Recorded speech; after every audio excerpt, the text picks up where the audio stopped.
où le directeur départemental a fait appel à la police républicaine pour déloger les membres de la COSINTRA qui participaient à la rencontre.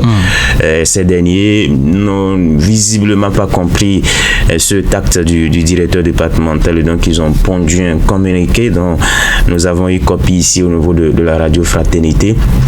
Il faut dire qu'on a également tenté de joindre le directeur, d'avoir la version officielle du directeur Antonin Maoutin Diossou, qui n'a pas en tout cas jusqu'ici donné de suite. Donc, de toutes les façons, c'est une affaire qui risque de perturber le début de la rentrée scolaire ici dans le département du Borgou, parce que il faut que les mutations sortent au niveau départemental, que les enseignants sachent réellement dans quel établissement ils vont prendre service dès lundi prochain, normalement même dès cette semaine, parce qu'il y a la pré-rentrée. Donc il y a déjà un retard à ce niveau-là à cause de ce blocage au niveau des mutations. Ça risque donc de perturber la rentrée scolaire. Je crois qu'il faudra que les deux camps puissent réellement fumer le calme de la paix, et qu'ils puissent s'entendre pour le bonheur du système éducatif dans le Borgou. Alors, Raoul-Steve Gounokon, Jacques vient donc de planter le décor. En tout cas, cette bruit aura, quoi qu'on dise, un impact sur le déroulement de la rentrée scolaire au plan départemental. Nous sommes à quelques heures de cette rentrée, c'est lundi prochain. Alors, il faut que les deux parties quand même puissent s'entendre le plus rapidement que possible.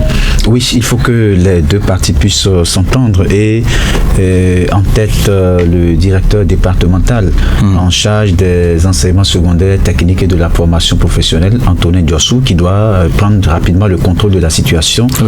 Je pense qu'on ne devrait pas aller jusqu'à faire intervenir la police, les éléments de la police, mais bon, peut-être pour faire régner l'ordre, il a été obligé donc d'utiliser un peu cette démarche.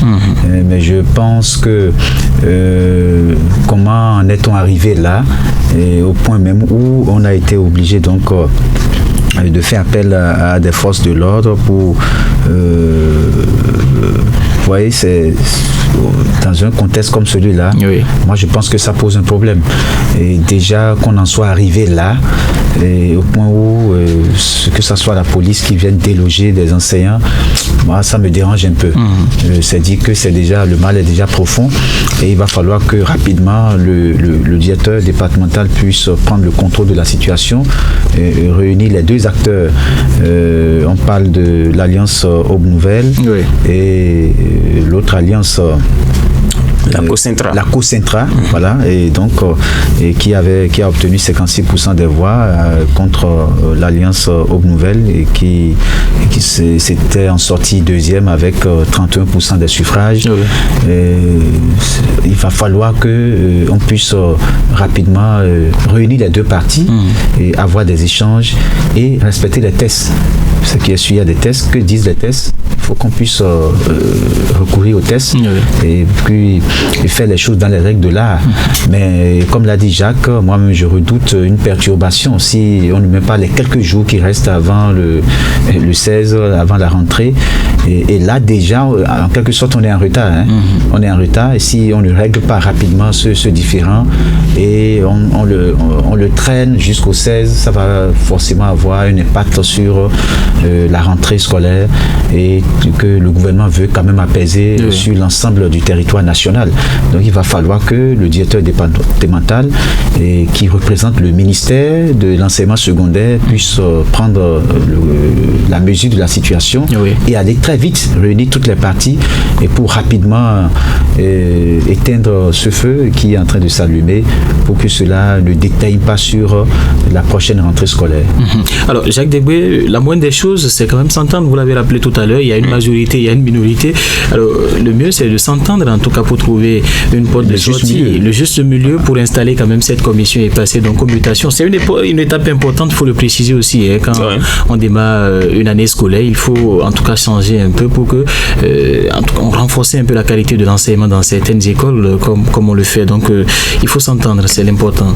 Oui, vous savez, les mutations ont été déjà faites au plan national. On est déjà en retard au niveau départemental. départementale. Et c'est pas seulement le Borgou. Les mutations départementales, ça se fait partout dans les autres départements du pays. Donc je crois que c'est au niveau du Borgou qui a problème. On est à 112 heures de la rentrée scolaire et qu'on ne puisse pas encore effectuer les mutations, que les enseignants ne sachent pas véritablement dans quel établissement ils vont enseigner l'année qui va démarrer très bientôt. Je crois que ça crée problème. Il faut très vite enterrer la hache de guerre, trouver un terrain d'entente. Et je l'ai dit, il y a une partie qui a 56% des voix. Je crois que la démocratie permet à cette partie-là de prendre le plus grand nombre de sièges. Oui. C'est comme ça se passe dans un système démocratique.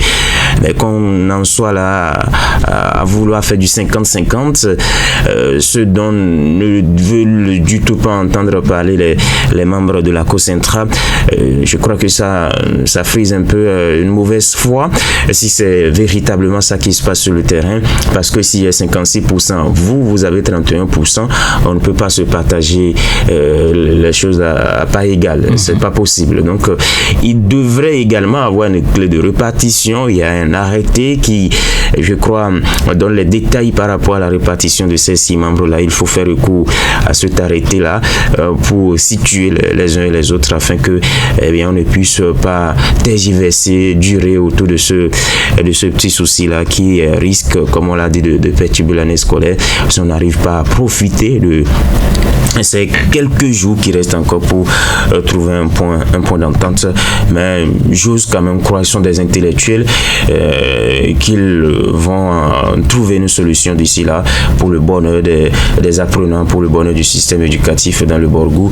Et il faut aussi regretter le fait que on en soit arrivé à faire appel aux forces de l'ordre pour déloger une partie des enseignants lors d'une réunion. Je crois que ça c'est pas une très belle image. On aurait pu tout simplement suspendre la séance. Suspendre, trouver un moyen de s'entendre.